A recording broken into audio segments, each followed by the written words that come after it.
In the ancient age when empires were forged through bloodshed and iron will, one figure stood above all others, Cyrus the Great. He defeated kingdoms, brought down rulers, and created the largest empire the world had ever witnessed. No enemy had managed to halt him. No force had pushed him back.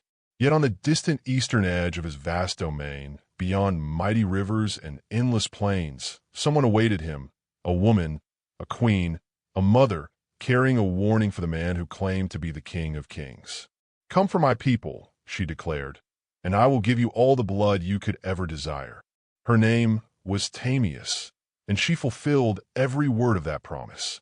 To understand how Tomyris came to stand against the greatest conqueror of the ancient era, we must journey far into the past, to a time before Persia existed, before vast empires rose, before kings ruled over thousands of miles of land. It is the 7th century before the Common Era. The world exists as a mosaic of civilizations. In the fertile valleys of Mesopotamia, ancient powers rise and collapse with the cycles of war. The Assyrians command one of the most ruthless military forces the ancient Near East has ever known. Their armies sweep across the Fertile Crescent, leaving destruction behind and enslaving entire populations. Egypt remains ancient and proud, its pharaohs watching the fall of empires from behind the stone defenses of their enduring civilization.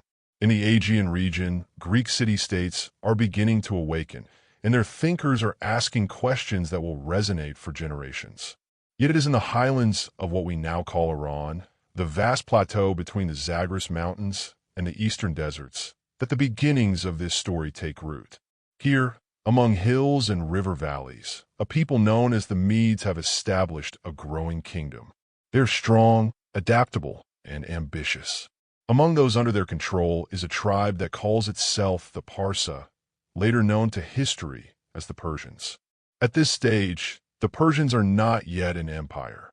They're subjects, loyal to the Medes, living in the southern lands of modern Iran in a region called Pars or Persus.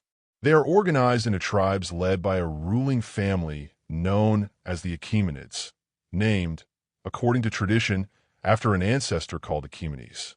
For generations, they pay tribute, serve in foreign armies, and observe the shifting balance of power around them. But no empire lasts forever. By the 6th century before the Common Era, the world is on the verge of transformation. The Babylonian Empire, which succeeded the Assyrians, dominates much of the Middle East. The Lydians, a wealthy kingdom in western Anatolia, present-day Turkey, control vital trade routes and are credited with the invention of coinage. Egypt continues to endure, while the Medes rule across the north and east. It is a world filled with competing powers, none strong enough yet to dominate all others. Into this world, around 600 BC, a child is born in the Persian homeland. His name is Cyrus, and everything is about to change. History remembers many great conquerors. Alexander, who wept because there were no more worlds left to conquer. Caesar, who crossed the Rubicon. Genghis Khan, who turned the steppe into a force of destruction. But before them all, before any of them, there was Cyrus. His story begins as much in legend as in recorded history, which suits a man whose life would become both reality and myth. The Greek historian Herodotus, our main source for this period, recounts a striking tale of Cyrus's early life. His grandfather, the Median king Astyages, is said to have dreamed a vision interpreted as a prophecy that his grandson would one day overthrow him.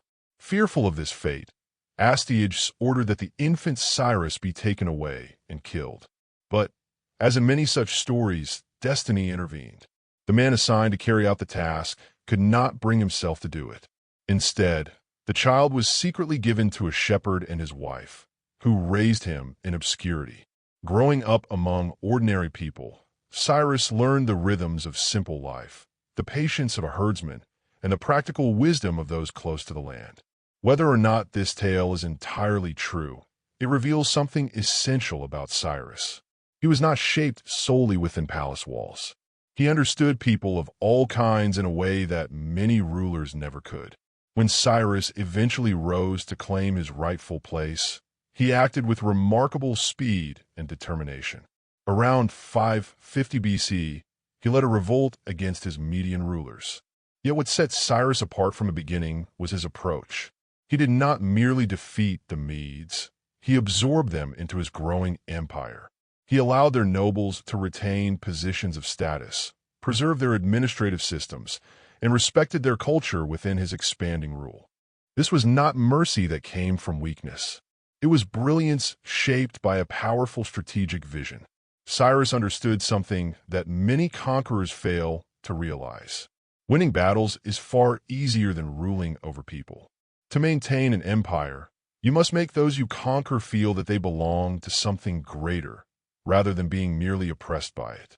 This idea became the foundation of the Persian Empire he was building, and it earned him a level of respect and loyalty that very few conquerors have ever achieved. After securing the Medes within his rule, Cyrus turned his attention westward, and like a stone thrown into calm water, his actions created ripples across the entire ancient world. Croesus, the famous king of Lydia, a ruler so rich that his name became a symbol of wealth itself, made a critical mistake. Seeking guidance, he consulted the oracle at Delphi, the renowned Greek sanctuary believed to reveal the will of the gods. The oracle told him that if he crossed the Halys River to wage war against Cyrus, he would destroy a great empire. Croesus interpreted the message in his favor. He advanced across the river. In the end, he did destroy a great empire, but it was his own. Cyrus defeated Croesus, captured the incredibly wealthy Lydian capital of Sardis, and took control of the entire western region of Anatolia. By doing so, he came into contact with the Greek colonies along the Aegean coast, setting the stage for tensions that would later erupt into the well-known Greco-Persian Wars, long after Cyrus himself had passed. Yet Cyrus was not finished. He shifted his focus toward the east and the south. Then, in one of the most remarkable acts of leadership in ancient history, he set his sights on Babylon. In the 6th century BC, Babylon was more than just a city. It represented civilization itself. With its towering ziggurats, the legendary hanging gardens said to be among the wonders of the world, and its vast network of canals, temples, libraries, and royal courts, Babylon stood as one of the most celebrated cities on earth. It was also the capital of the Neo-Babylonian Empire, ruled by King Nabonidus, who had become unpopular among his people due to neglecting traditional religious practices in favor of worshipping a lesser-known moon god. In 539 BC, Cyrus advanced on Babylon. In what historians still consider one of the most extraordinary campaigns of the ancient world, he managed to take the city without a major battle. According to accounts, his engineers redirected the Euphrates River, allowing his soldiers to enter the city through the exposed riverbed beneath its massive walls. Babylon fell. Nabonidus was captured, and instead of resisting, the people of Babylon are said to have welcomed Cyrus as a liberator. What followed is recorded on what is now known as the Cyrus Cylinder, a clay inscription written in cuneiform that some scholars regard as the earliest declaration of human rights, though this view is still debated. In it, Cyrus announced that he would honor the religions and traditions of the people he ruled. He freed those who had been held captive by the Babylonians, most notably the Jewish population, who had lived in exile since the destruction of Jerusalem by Nebuchadnezzar. In the Hebrew Bible, Cyrus is remembered as a chosen instrument of God, an extraordinary acknowledgement from a people who were neither Persian nor followers of his beliefs. This reveals the true genius of Cyrus. He did not simply build a military empire, but a political and cultural one as well. The empire he created was, for its time, a remarkable model of multicultural governance. Conquered peoples were allowed to keep their languages, religions, customs, and often their local leaders, as long as they paid tribute, provided soldiers when required, and recognized the authority of the great king at Persepolis. By the time Cyrus had taken control of Lydia, Babylon, and the lands between them, his empire stretched from the Aegean Sea in the west to the borders of India in the east, from Egypt in the south to the vast steppe regions in the north. It was the largest empire the world had yet known, and it continued to expand. Cyrus had spent most of his life on campaign, traveling on horseback, directing armies, organizing supplies, negotiating surrenders, and absorbing entire kingdoms into his rule. By this point, he was likely in his late 50s or early 60s, considered old for that era, yet he remained strong, determined, and driven by ambition. His gaze now turned toward a new horizon, one that lay to the northeast, beyond great rivers and into the open steppe lands, the domain of nomadic tribes, the land of Tomyris. To understand Tomyris, it is necessary to understand the world she came from. And that world was completely different from the structured cities and cultivated lands of Persia. The Eurasian steppe is one of the most vast and defining geographic regions on the planet. A vast and rolling expanse of grassland stretches across nearly 5,000 miles, for the plains of Hungary in the west to the distant borders of China in the east. For much of human history, this enormous belt of land and sky served as the home of nomadic peoples whose cultures and achievements have often been misunderstood or underestimated by the settled societies that recorded most of our history. The Greeks referred to these people as Scythians, a broad and somewhat imprecise term used to describe a wide variety of nomadic and semi-nomadic groups spread across this immense region. Modern historians and archaeologists, however, have worked to separate these groups more clearly, and the people most directly connected to our story are the Massagetæ, a confederation of tribes located east of the Caspian Sea in areas that are now part of Turkmenistan and western Kazakhstan. The Massagetæ were formidable in ways that settled civilizations often struggled to fully understand. Their entire way of life revolved around movement and adaptability. They did not construct permanent cities, nor did they rely heavily on fixed agriculture, although they did practice limited farming near rivers. Their wealth was measured not in land or buildings, but in livestock, especially horses and cattle. Their homes were portable felt tents known as yurts, which could be dismantled and moved as they followed seasonal grazing lands.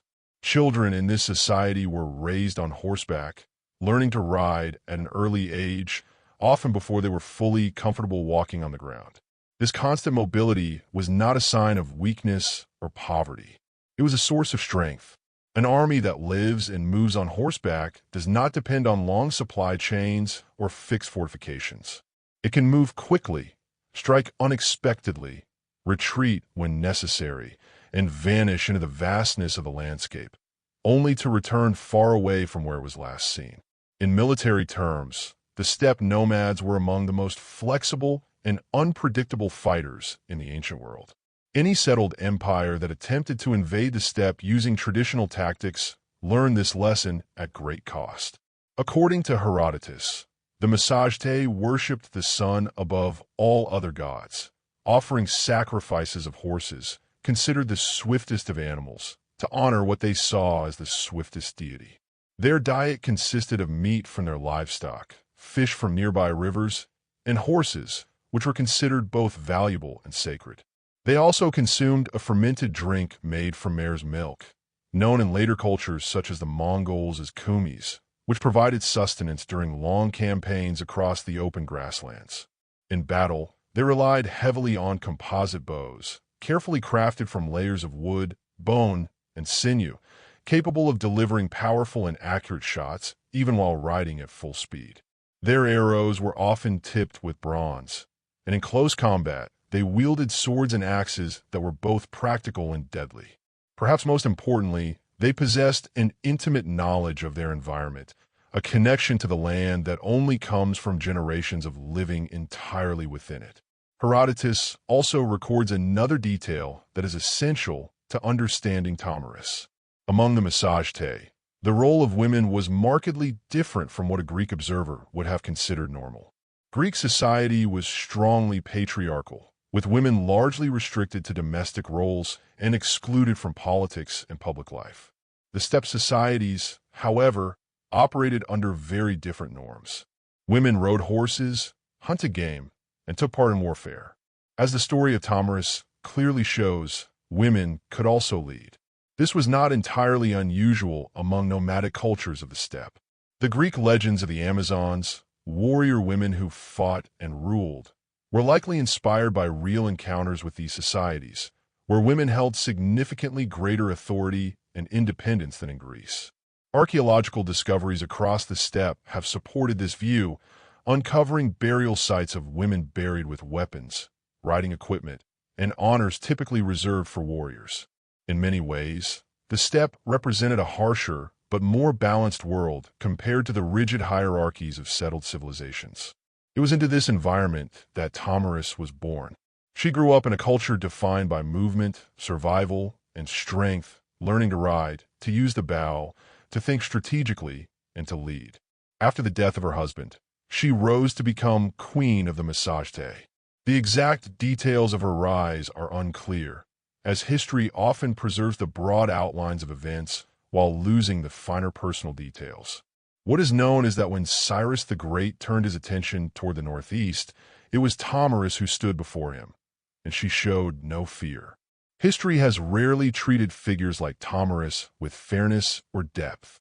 Most of what we know about her comes from the writings of Herodotus, who recorded events that had taken place decades earlier, relying on both written sources and oral traditions, all filtered through his own Greek perspective. Other ancient writers, including Strabo, Polyaenus, Cassiodorus, and Justin, also mention her, but their accounts largely repeat or expand upon the narrative first presented by Herodotus. Even so, by combining these sources with archaeological evidence about steppe cultures, a picture emerges of a highly capable and intelligent leader. Tomyris ruled not as a simple autocrat, but as the head of a confederation, which required a very different style of leadership. A confederation demands negotiation, persuasion, and the ability to manage competing interests among powerful tribal leaders who could withdraw their support if they felt slighted. Leadership in such a system must be continuously earned rather than simply imposed. It requires both political skill and personal authority. In addition to her political abilities, Tomyris was also a skilled military commander. The battle she would eventually fight against Cyrus was not the result of chance or circumstance. It was a carefully planned engagement, fought on terrain that favored her forces and using tactics that played to the strengths of her people. The outcome of that battle, which we will examine later, suggests a deep understanding of steppe warfare. The strategy was clear and effective. Draw the enemy into unfamiliar territory, allow their confidence to become a weakness, and then strike with decisive and overwhelming force. But before the clash of armies, there was politics. And those politics began with a proposal that must have chilled Tomyris to the core. Cyrus sent envoys to the Massagetæ. According to Herodotus, his declared intention was to ask for Tomyris' hand in marriage. On the surface, such a proposal might appear diplomatic, even respectful. But in the ancient world, and especially in the context of imperial ambition, a marriage offer from Cyrus the Great was not about love or partnership. It was about control. It was a calculated political strategy, a means of absorbing a neighboring kingdom into the Persian Empire without the cost and uncertainty of war. If Tomyris had accepted, the Massagetæ would, in effect, have become part of Persia. Their sovereignty would have vanished. Their independence would have been quietly erased. Tomyris recognized this immediately. She refused the offer. If Herodotus's account is accurate, her reply was as sharp and unyielding as the winds of the steppe. She saw through Cyrus's intentions clearly. He did not seek her as a partner, but as a path to domination over her people. She told him plainly to govern his own empire and leave hers untouched. It is worth pausing to understand just how extraordinary this moment truly was.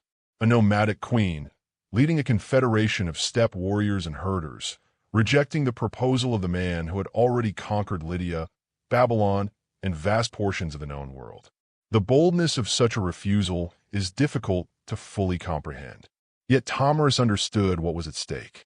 The moment she accepted, her people's freedom would be lost forever. Independence was everything, and she was not willing to exchange it for any title or security that Cyrus might promise. For Cyrus, however, refusal was not something he was accustomed to. A man who had brought down powerful kingdoms was unlikely to accept denial quietly. He turned away from diplomacy and chose the path of war. Yet he faced a serious tactical challenge, one that many settled empires had encountered when facing nomadic enemies. How do you defeat an opponent who refuses to engage in a traditional battle? The Macedonians' greatest strength lay in their mobility. If Cyrus marched deep into the steppe, they could simply retreat, drawing him further from his supply lines, stretching his forces thin, harassing his flanks, and attacking isolated units. Over time, exhaustion, hunger, and attrition would weaken his army far more effectively than direct combat. This strategy had proven successful against many invading forces throughout history and would continue to do so in the future. From later Persian campaigns against the European Scythians to Alexander's struggles in Central Asia, and even to much later disasters like Napoleon's invasion of Russia, the lesson remained the same. Cyrus needed to force the Macedonians into a decisive battle on terms that favored his army. To achieve this, he had to alter the situation. According to Herodotus, one of Cyrus's advisors, Croesus, the former king of Lydia, who had become a trusted counselor after his defeat, proposed a clever and ruthless plan. The Persian army would cross into Macedonian territory, then deliberately leave behind a camp filled with food and, most importantly, wine. The Macedonians were not accustomed to wine. While they did consume fermented mare's milk, the stronger, intoxicating effects of wine were unfamiliar to them, especially in large quantities. If a smaller Persian force remained behind as bait, while the main army withdrew, there was a strong possibility that a Macedonian unit would discover the camp, indulge in the feast, and become vulnerable. It was a strategy built on both cunning and a certain degree of underestimation of the enemy, and Cyrus agreed to it. The Persians crossed the Araxes River, which marked the boundary between their lands and those of the Macedonians, and moved into the steppe. Then, following the plan, the main force withdrew, leaving behind a smaller detachment with the camp, complete with prepared food and abundant wine. Tomyris had entrusted command of a significant portion of her army to her son, Spartopyzes. He was, by most accounts, a capable young leader, but he was about to face a situation unlike any he had encountered before. When the Macedonian forces came upon the abandoned Persian camp, what they saw must have appeared like an unexpected stroke of fortune. The enemy seemed to have fled, leaving behind everything. The tents were intact, the food was ready, and there, in quantities they had never seen before, was wine. They celebrated, they ate, they drank, and as the effects of the wine began to take hold, dulling their senses, weakening their discipline, and pulling them into a state of vulnerability, the Persian army returned. The Macedonian forces were completely unprepared. In the confrontation that followed, many were killed, and many more were taken captive. Among those captured was Spartopyzes himself, the son of Tomyris. It is almost impossible to fully grasp what Tomyris must have felt when she learned the truth of what had happened. Her son was now a prisoner of Cyrus the Great. He had not been taken in fair combat, but through deception, lured by wine, and struck down while he and his warriors were unable to properly defend themselves. The warrior code of the steppe, which placed great value on honor, courage, and direct confrontation, had been violated in the most calculated and cynical way. Tomyris responded by sending a message to Cyrus. "Return my son and withdraw from my lands," she declared, "and I will consider the matter settled. But if you refuse, if you hold him and continue your advance, I swear by the sun that I will give you all the blood you could ever desire, no matter how great your thirst for it may be." It was more than a warning. It was a solemn vow, and Cyrus chose to ignore it. Perhaps he doubted the nomadic queen could fulfill such a threat. Perhaps the momentum of his conquests made retreat unthinkable. Or perhaps he had achieved so many victories that the idea of defeat had become something he could no longer imagine. Whatever the reason, he kept Spartopyzes as his prisoner, and that decision sealed the fate of what was to come. While still in captivity, Spartopyzes requested that his restraints be removed. Whether his captors agreed out of respect, carelessness, or the belief that he posed no further danger is unclear. But once freed from his bonds, he chose to end his own life. He had been captured through trickery, and he refused to live with the dishonor of such a defeat. His death was not merely an act of despair. It was a deliberate assertion of dignity in the face of humiliation. And with that act, a war that was already serious became deeply personal. Tomyris' grief, combined with her fury, became the driving force behind what would follow. When grief belongs to a leader, it does not always weaken an army. In the right hands and within the right cultural framework, it can make it unstoppable. The peoples of the steppe held a unique relationship with war.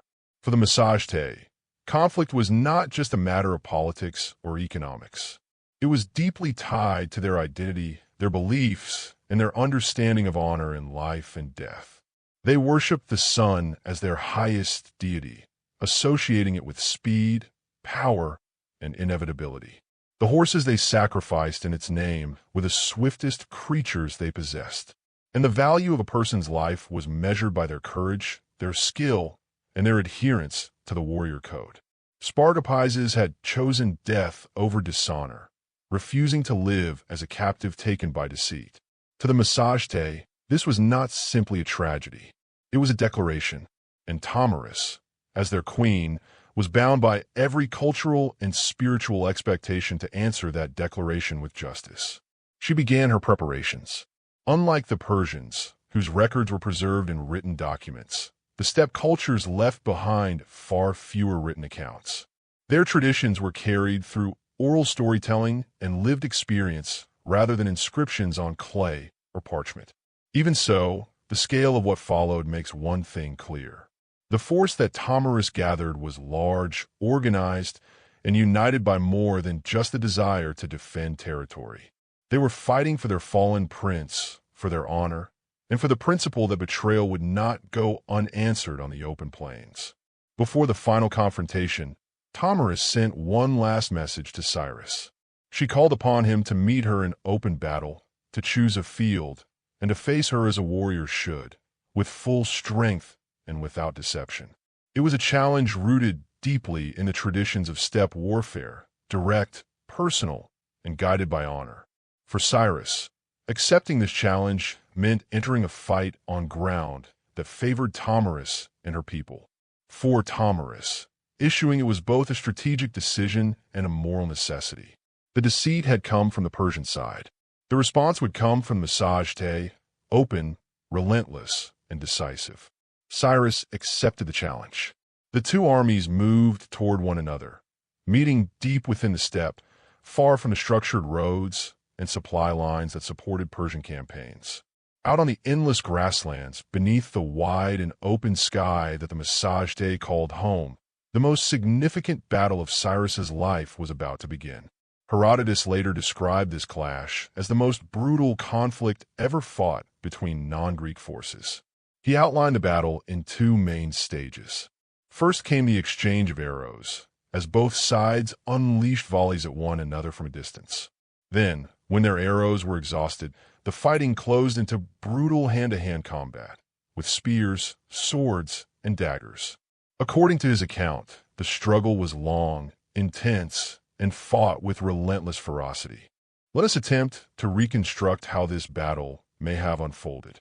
Based on what we understand about steppe warfare and the organization of the Persian military, the army led by Cyrus was an incredibly powerful force.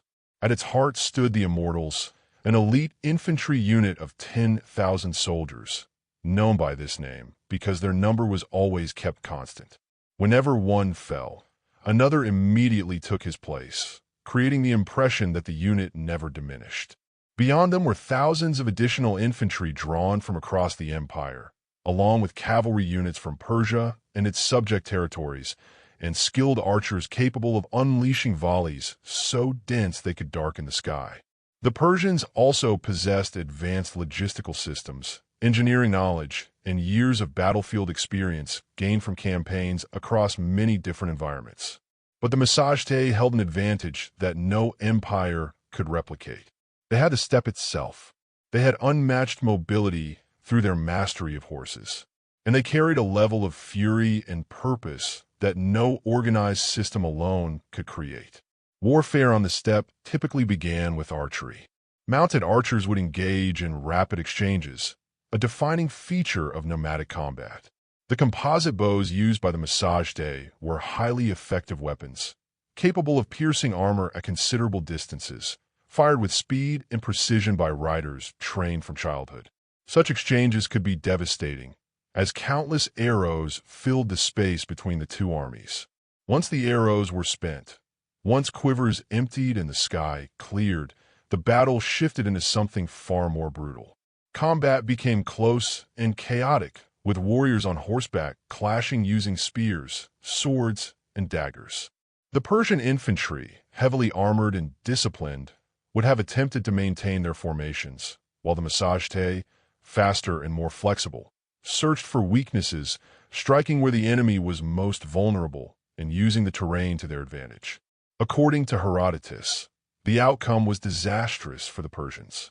Cyrus the Great, ruler of rulers, conqueror of Lydia and Babylon, and the architect of the largest empire the world had yet seen, was killed. He died not in a palace or surrounded by the symbols of his power, but on the open steppe, in the wind and grass, far from the heart of his empire. He fell against a people he had tried to subdue, and against a queen he had underestimated. The exact details of his death remain uncertain, as ancient sources provide different accounts. However, Herodotus offers the most vivid version, one that has endured through generations. He claims that Tomyris found Cyrus's body among the fallen. She then ordered a container to be filled with human blood taken from the Persian dead, and placed his severed head within it, addressing him in death with words she could not deliver in life. She reminded him of her warning, of the chance he had been given to withdraw, and of his desire for blood, now fulfilled beyond measure. Whether this event occurred exactly as described is impossible to confirm. Ancient historians often blended fact with symbolism, shaping their narratives to reflect deeper truths or cultural messages. Yet the image remains powerful because it captures the essence of the moment. A queen who had been challenged, deceived, and driven by loss had defeated the most powerful ruler of her time and ensured that his fate would be remembered. At this stage in the story, we find ourselves at the center of one of history's most remarkable accounts. A nomadic queen, a fallen son, and the death of a conqueror who believed himself unstoppable. If this story resonates, it is because it speaks to something timeless, the consequences of pride, the strength of resistance, and the enduring power of memory. Before we continue into the legacy of these events, it is important to consider the man through whom much of this story has reached us. Herodotus of Halicarnassus, born around 484 BC, is often called the father of history. His work, The Histories, represents one of the earliest attempts to systematically record and analyze past events. While his contributions are invaluable, he was still a product of his time. He relied on sources that we cannot fully verify, wrote for a Greek audience with its own biases, and described events that were distant from him in both time and place. His account of Tomyris and Cyrus, found in the first book of his work, stands out because of how he portrays her. He gives her a voice, presenting her words, her warnings, and her final judgment of Cyrus. He depicts her as thoughtful, composed, and morally resolute, a portrayal that is especially striking given the typical Greek views toward foreign women. On the whole, Herodotus treats her with a degree of respect that is notable for his time. He does not portray her as a barbarian figure or reduce her to something exotic or primitive. Instead, he presents her as a ruler in her own right, a leader who was wronged and who responded with force that, in his telling, was justified. Yet we must also recognize the limits of what Herodotus himself could truly know, and therefore the limits of what we can know today. He had no access to Massagetæ records, as their culture did not preserve written accounts in ways that survived. His narrative depended on oral traditions, on Persian perspectives that may have carried their own biases, and on stories passed along by travelers and traders moving across the steppe. The specific details, such as the wine trap, the death of Spartopyses, and the exact nature of the final battle, may be accurate, partially accurate, or shaped over time into something closer to legend by the time they reached him. Other ancient writers offer variations of the same story. Diodorus Siculus describes the event differently in certain aspects. Strabo places them within a different geographical framework. Justin, in his summary of Pompeius Trogus, adds further dramatic elements, including the idea that Tomyris mourned deeply for her son before ordering the final attack, which, if true, adds a powerful emotional dimension to what might otherwise appear as a purely strategic conflict. None of this necessarily means the story is false. Rather, it shows that we are dealing with ancient history in its typical form, a blend of fact, memory, and interpretation, where a real historical core is surrounded by layers of storytelling shaped by different cultures and perspectives over time. What is not seriously disputed is this.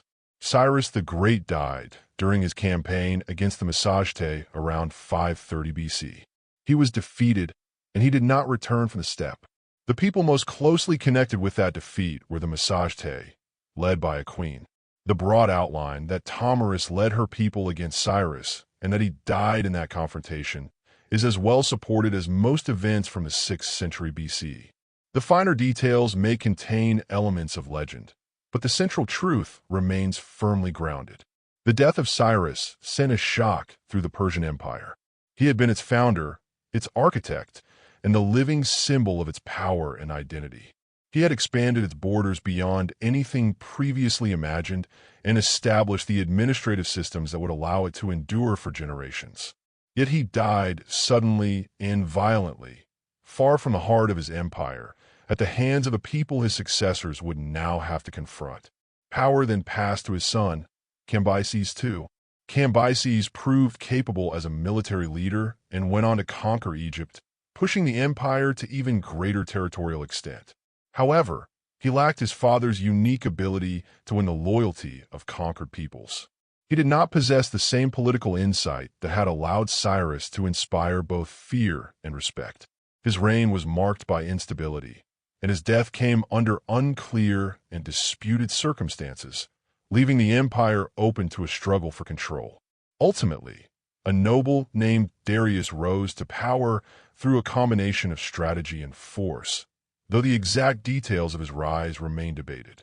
Darius I, often called Darius the Great, restored order, reorganized the empire's administration, and built the grand ceremonial capital of Persepolis.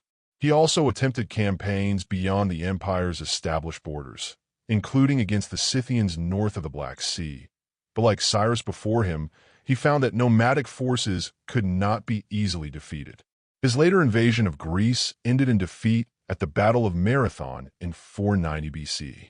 His son Xerxes continued the effort, even burning Athens, but was eventually pushed back at Salamis and Plataea. The empire that Cyrus created lasted for 2 centuries and remained a powerful and sophisticated state, notable for its relative tolerance of different cultures. However, it never fully matched the unique vision of its founder. Along its northeastern frontier, the steppe peoples, including the Massagetæ and the Scythians, remained independent and unconquered. The battle in which Cyrus died was not only a defeat, but a defining boundary, marking the limits of Persian expansion. The steppe resisted control, and its people refused to submit. At the center of that resistance stood Tomyris. In the years that followed, Cyrus was remembered with deep reverence within Persia. His tomb at Pasargadae, a simple yet dignified stone structure set upon a raised platform, was carefully preserved. When Alexander the Great conquered Persia centuries later, he visited the tomb and was said to have been deeply moved, ordering that it be protected and maintained. Even in conquest, Cyrus inspired admiration. Yet his death on the steppe remained a complex and uneasy part of the empire's legacy. A king who had conquered Babylon could hardly be called a failure. Yet a king who met his end in defeat on a distant frontier also became a warning. Persian accounts of the campaign, in the limited form in which they survive, often emphasize the unpredictability and perceived treachery of the nomadic peoples, as well as the unusual circumstances surrounding the loss. The more detailed version of events, including the wine trap, the capture and death of Spartopyses, and the warning issued by Tomyris, comes to us primarily through Herodotus rather than Persian records, which in itself reveals something about how the story was preserved.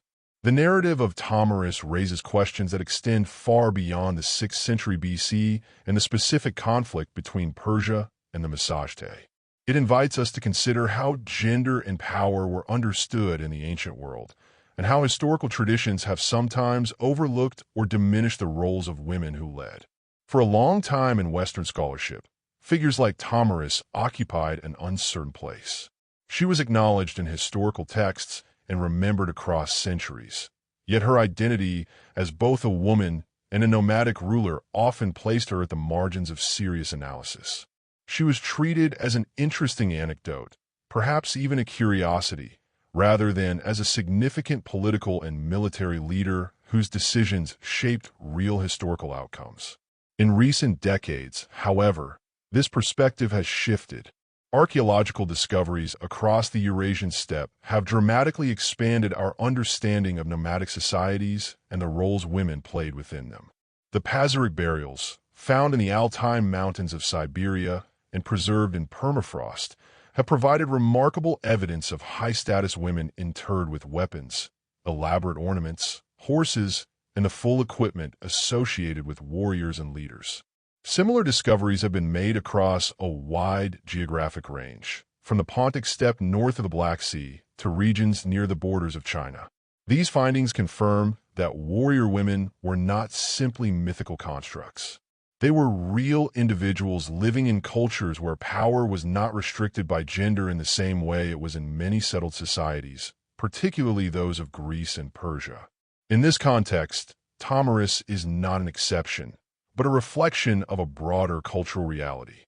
She represents a world in which leadership depended on ability, authority, and the respect of one's people, rather than on rigid gender roles. The Greek society that produced Herodotus was both fascinated and unsettled by such figures.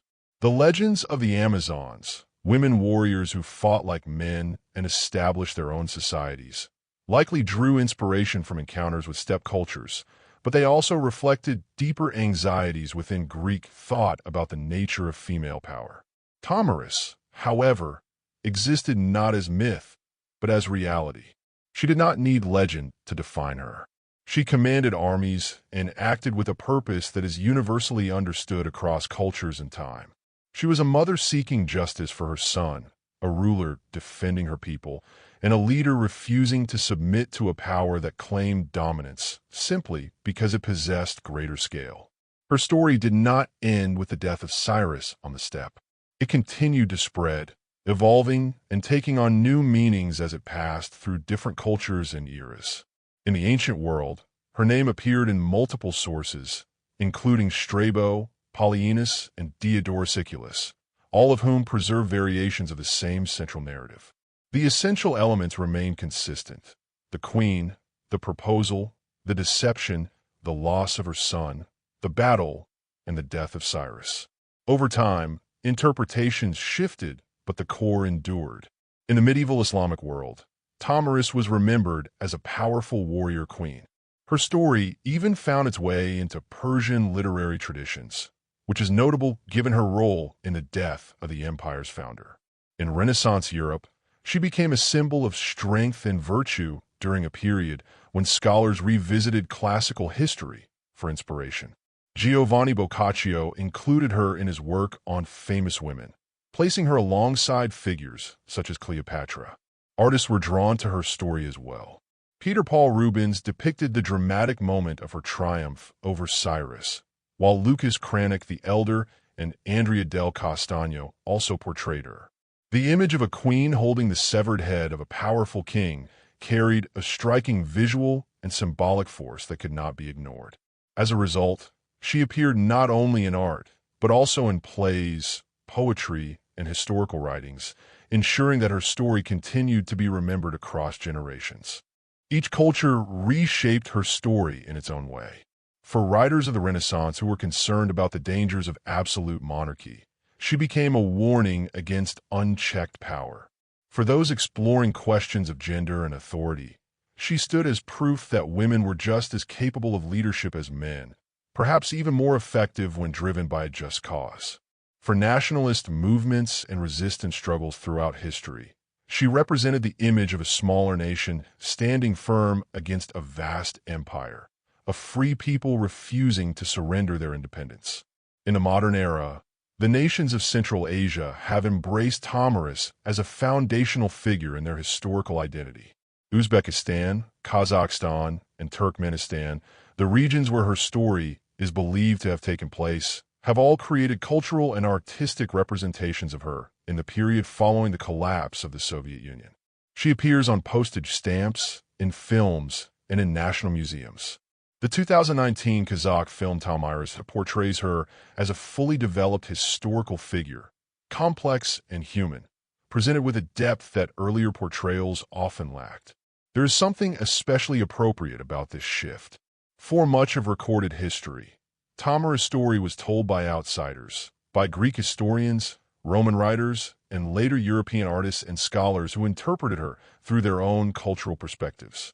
Now, the descendants of the steppe cultures, the inheritors of the Massagetê world, are telling the story themselves. In doing so, they are reclaiming not only a historical figure, but also an entire cultural identity defined by mobility, independence, resilience, and strength. Throughout history, figures like Cyrus the Great have tended to dominate narratives of the ancient world. This is not surprising. Empires leave behind records. They build cities, monuments, and administrative systems. They commission official histories and preserve their legacy through inscriptions and documents. In contrast, nomadic cultures leave different kinds of traces. Their histories are carried through oral traditions, through stories and songs passed down across generations beneath open skies. They survive in burial sites gradually uncovered by archaeology and the cultural memory of communities that adapted and endured. These forms of record are no less real, but they lack the institutional permanence of written archives from places like Babylon or Egypt. As a result, for much of the time when Western scholarship shaped historical narratives, the nomadic peoples of the steppe were pushed to the margins, viewed as interesting or exotic, sometimes even threatening, but rarely central to the story of civilization as it was commonly told. The story of Tomyris directly challenges this perspective. She was not merely a figure at the edge of Cyrus's story. She brought it to an end. The ruler who had built the largest empire the world had yet seen was ultimately stopped by a woman who refused to submit and by a people who refused to be conquered. This was not a minor event. It was a defining moment in ancient history. The expansion of the early Persian Empire was halted on its northeastern frontier because the Massagetê, under the leadership of Tomyris, defeated it. It is natural to wonder what might have happened if Cyrus had survived. Would he have consolidated his eastern territories before turning his attention elsewhere? Could the course of history have unfolded differently? These questions cannot be answered, but they remind us of how much history depends on individual moments and decisions. The death of one leader on one battlefield can echo across centuries. The story of Tomyris also invites reflection on the relationship between justice and vengeance. In her warning to Cyrus before the battle, and in the way she fulfilled that warning afterward, there's a moral logic that is neither chaotic nor irrational. She had offered peace. She had been met with deception. She had issued a clear warning. That warning had been ignored. What followed was the fulfillment of her word with unwavering resolve. Whether this is seen as justice or vengeance may depend on perspective. Within her cultural framework, and that of the steppe societies she led, the distinction may not have carried the same meaning it does today. What mattered was balance, that a wrong had been committed, and that it would be answered in a way that restored a sense of order. Her vow to give Cyrus his fill of blood was not an uncontrolled expression of anger. It was a deliberate and public declaration made within a culture that took such words seriously. And when she carried it out, she was not simply ending the life of a king. She was making a declaration about power, about the limits of empire, and about the things that cannot be secured through alliances or defeated through deception. More than 25 centuries have passed since Tomyris stood upon the open steppe and watched the Persian army advance into her lands. More than 25 centuries since her son was captured through treachery and chose death rather than live with dishonor. More than 25 centuries since two forces met upon the grasslands under the vast sky, and a man who had conquered much of the known world was brought down by a woman he had underestimated. Yet even now, the story continues to be told, and that endurance is a kind of victory in itself. Cyrus the Great built an empire of immense scale, but like all empires, it eventually declined. It was absorbed into the conquest of Alexander the Great in 330 BC, and within a relatively short time, the systems Cyrus created were adapted and reshaped by those who followed. The Achaemenid royal line ended, Persepolis was destroyed, and the empire itself faded into history. Tomyris, in contrast, did not construct an empire. She left behind no monumental inscriptions, no administrative archives, and no written records of her rule. What she left instead was a story, one so powerful and deeply connected to human experience that it has endured across cultures for more than 2,000 years.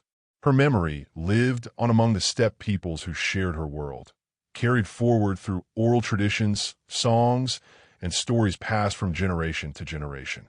It was preserved in the writings of Herodotus, who recognized that history is shaped not only by those who build empires, but also by those who resist them. It was reimagined by Renaissance artists, studied by scholars, and retold by modern storytellers who continue to find meaning in her legacy. What gives her story such lasting power? At its core, it is the power of refusal. It is the strength to say no. In a world where Cyrus the Great could claim dominion over vast territories and command the submission of countless peoples, Tomyris refused. She did not refuse out of desperation or fear, but with clarity, strategy, and the full support of her people's strength and identity. And she made that refusal stand. She has become a symbol for every society that has faced overwhelming force and questioned whether resistance was possible. Her story reminds us that the largest armies do not always prevail, that mobility, determination, and deep knowledge of one's land can overcome greater numbers and resources. It also reminds us that leadership can take forms that dominant powers fail to recognize, and that underestimating others based on assumptions, whether about gender, culture, or way of life, can lead to devastating consequences. Beyond strategy, her story carries something more personal. She was a mother who lost her son through betrayal. Yet she did not allow grief alone to define her response. She transformed it into action, into resolve, into a force that shaped the course of history. Whether or not every dramatic detail of the story is literally true, the meaning it carries remains powerful. She ensured that the memory of what happened would endure, not only that Cyrus died on the steppe, but why he died and who brought about his end. The history of the ancient world is filled with kings, conquerors, and empire builders whose ambitions reshaped vast regions. Their stories are important and deserve to be remembered. But alongside them are others, figures who resisted, who defended their independence, and who understood that power is not defined solely by the size of an empire. Among these figures, Tomyris stands out because she prevailed. She faced one of the greatest conquerors in history at the height of his power and defeated him completely, on her own terms and on her own land. This is not a minor detail within history. It is a defining moment. Like all remarkable stories, it invites questions and debate. Even ancient historians offer differing versions of events, and modern scholars continue to examine both the details and the broader context of her story. Some ancient accounts suggest that Cyrus the Great may not have died in battle against the Massagetæ at all, but instead fell while fighting another steppe group, such as the Dervises or the Dahi. Ctesias, who served at the Persian court and later wrote his own history, provides a very different version of Cyrus's death, involving other enemies and circumstances. His work, however, survives only in fragments and later summaries. Most modern scholars tend to regard Herodotus as the more reliable source on this matter. Yet the existence of competing narratives reminds us that even the most basic facts of ancient history can remain uncertain. The geography of the campaign has also been debated extensively. Herodotus places the conflict beyond the Araxes River, but scholars have identified this river in different ways, linking it to the Aras in present-day Armenia and Azerbaijan, or to major Central Asian rivers such as the Oxus, now known as the Amu Darya, or the Jaxartes, the modern Syr Darya. This question is not merely technical. It shapes how far Cyrus's empire had expanded and how much of Central Asia had already come under Persian influence before his death. The figure of Spargopizes, the son of Tomyris, also raises important questions. His reported suicide rather than death in combat aligns with a warrior code that valued honor above survival. At the same time, it serves a clear narrative function in Herodotus's account. It intensifies the emotional stakes of the story, transforming a political struggle into a deeply personal conflict and providing Tomyris with a powerful motive for her final actions. Whether Spargopizes truly died in this exact manner cannot be known, but the role his death plays in the narrative is undeniable. The most famous element of the story, the image of Tomyris placing Cyrus's severed head into a vessel filled with blood, is also the most debated. No other ancient source confirms this detail with the same clarity. It carries the qualities of a symbolic climax, a moment that captures the essence of the entire story in a single striking image. This does not necessarily mean it was invented, as symbolic storytelling often preserves truths in a different form. But it does mean we cannot treat it as firmly documented fact in the same way we might accept dates or names. What remains widely accepted is the central truth. Cyrus died during a campaign against steppe peoples in the northeast around 530 BC, and the Massagetæ, led by a queen, were closely associated with that defeat. Everything else exists in the space between history and legend. Yet this is often where the most meaningful insights into the ancient world are found. The story of Tomyris is not diminished because it contains legendary elements. Rather, it represents a different kind of truth, one that has carried meaning across more than 2,000 years. Modern historians increasingly recognize the importance of such narratives. We live in a world that relies heavily on written records, where documentation is constant and detailed. This has shaped the belief that only what is written can be trusted, while oral traditions are often seen as less reliable. For the steppe cultures, this assumption would have seemed strange. Oral tradition is not simply an incomplete version of written history. It is a distinct system of preserving knowledge, with its own methods, structures, and forms of reliability. The ancient epics attributed to Homer, including the Iliad and the Odyssey, were transmitted orally for generations before being written down, yet they preserve valuable details about early societies that have been supported by archaeological findings. Similarly, oral traditions from many indigenous cultures have preserved knowledge about environmental changes and historical events that modern science has later confirmed. The Massagetæ and related steppe peoples maintained their own oral traditions. Their stories about Tomyris were not simple entertainment. They conveyed values, identity, and an understanding of how their world functioned. They preserved the memory of a queen who resisted a powerful empire, lost her son to betrayal, and led her people to victory. Although these traditions have not survived in their original form, having been transmitted and transformed over time and filtered through Greek and Roman accounts, they were not entirely lost. What we possess today is not the direct voice of the Massagetæ, but a version shaped by others who recorded what they heard. Even so, the core of the story endured because it mattered.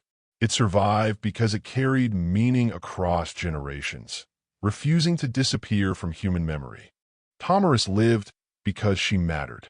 She mattered deeply to the steppe peoples who carried her memory across generations, preserving her story not in written records, but in voices, traditions, and a shared identity of a people who refused to be forgotten.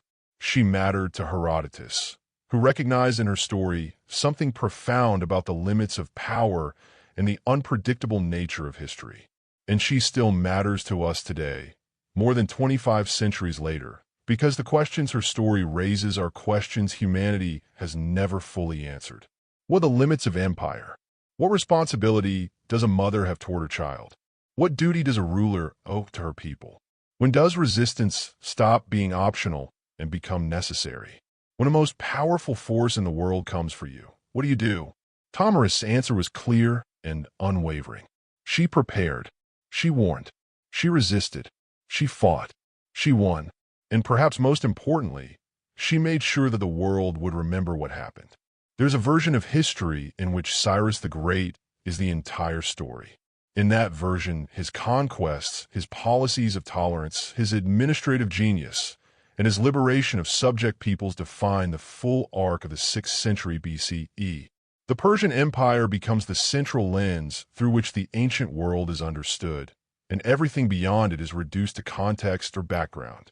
In that telling, the rise of Persia is the story, and everything else exists in relation to it. But there is another version of history, one that shifts the focus and expands the meaning of events. In that version, the story does not end in Persepolis, Babylon, or Sardis. It ends far from those monumental centers of power, on the open steppe, where there are no walls, no palaces, no imperial archives, only grass stretching endlessly under an immense sky.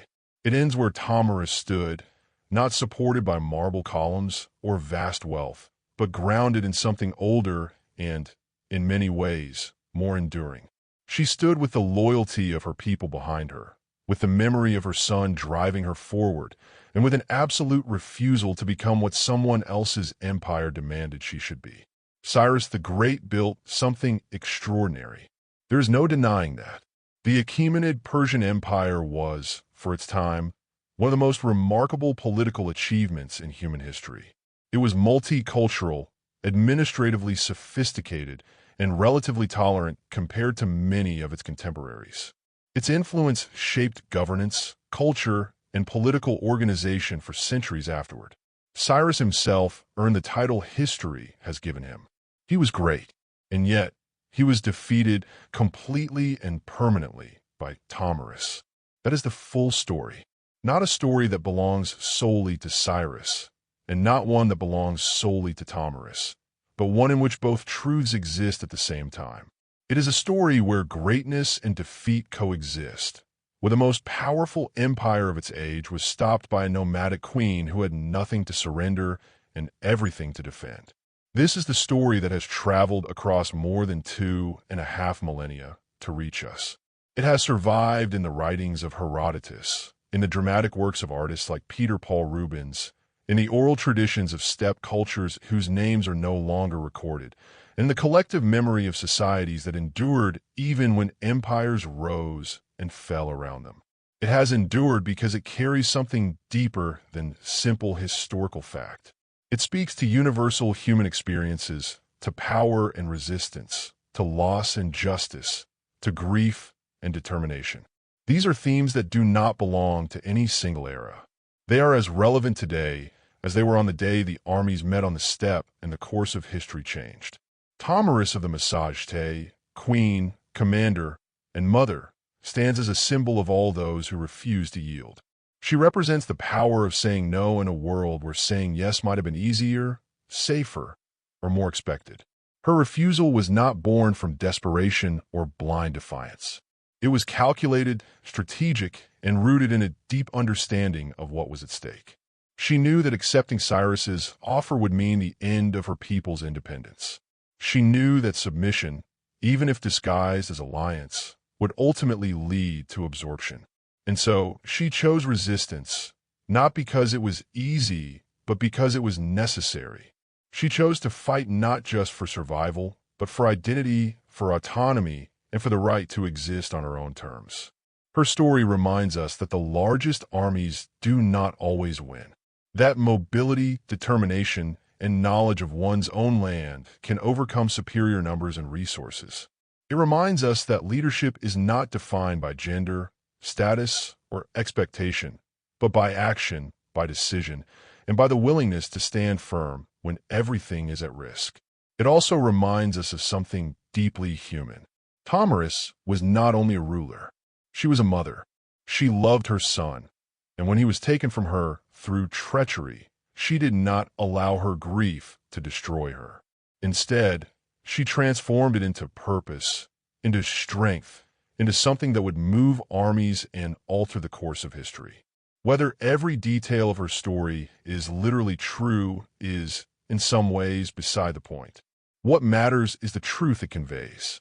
She ensured that the story would endure, that people would remember not only that Cyrus died, but why he died and at whose hands. She shaped the narrative of her own legacy, and in doing so, she secured a place in history that no empire could erase. The ancient world is filled with the stories of kings, conquerors, and empire builders. Their achievements were significant, and their influence was vast. They built cities, created systems of governance, and reshaped the political landscape of their time. But alongside them, often the margins of history, are other figures, those who resisted, those who fought to remain free, those who understood that power is not always measured in territory or wealth. Among these figures, Tomyris stands apart because she did not just resist. She won.